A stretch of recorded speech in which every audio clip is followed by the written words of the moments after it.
ఆంధ్రప్రదేశ్, తెలంగాణలో బయట రాష్ట్రం నుంచి మార్వాడి రావడంతో రాబోయే కాలంలో పని సంక్షోభం తప్పదని నిపుణులు హెచ్చరిస్తున్నారు. ఇప్పటికే పలు కీలక రంగాల్లో ఇతర రాష్ట్రాల ప్రజలు పాతుకుపోయారని, ఇది ఇలాగే కొనసాగితే తెలుగు రాష్ట్రాల్లో ఆర్థిక సంక్షోభం ఏర్పడే అవకాశం ఉందని నిపుణుల అభిప్రాయం. బీహార్ వాళ్లు ఇటుక బట్టి నుంచి వరి నాట్లు, పత్తి ఏరేదాకా అన్ని రకాల కూలీ పనులు చేస్తున్నారు. ఒరిస్సా వాళ్లు అన్ని రకాల కార్మికులుగా, వంటకాల తయారీదారులుగా చేస్తున్నారు. రాజస్థాన్ వాళ్లు టీ స్టాల్ మరియు హోటల్, శానిటరీ షాపుల నిర్వహణ చేస్తున్నారు. రెండు తెలుగు రాష్ట్రాల్లో షాపులు వీళ్లవే. ఉత్తరప్రదేశ్ వాళ్లు టైల్స్ వేసే పని నుంచి పెయింటింగ్, అన్ని రకాల ఇంటి లోపలి అలంకరణలు చేస్తున్నారు.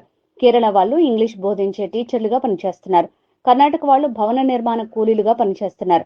ఇలా ఇతర రాష్ట్రాల నుంచి ఇక్కడికి వచ్చి ఎంతో మంది ఉపాధి పొందుతున్నారు. రెండు తెలుగు రాష్ట్రాల వాళ్లు మాత్రం మందు, మాంసం ఎవడు పంచుతాడు, ఎవడు ఎక్కువ డబ్బులు ఇస్తాడు అంటూ పూటకో జెండా చేతిలో పట్టుకుని తెలిసిన పనిని, చేతిలో ఉన్న వృత్తిని వదిలేసి సమయాన్ని వృధా చేస్తూ ఉచితాలకు, వ్యసనాలకు బానిసలై జీవితాలను నాశనం చేసుకుంటున్నారు.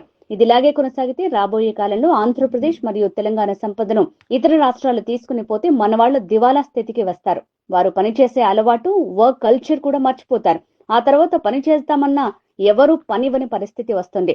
ఇది రాబోయే కాలంలో ఏపీ, తెలంగాణలో పనిచేసే వారిని సంక్షోభ స్థితికి నెట్టివేస్తుందని నిపుణులు ఆందోళన వ్యక్తం చేస్తున్నారు.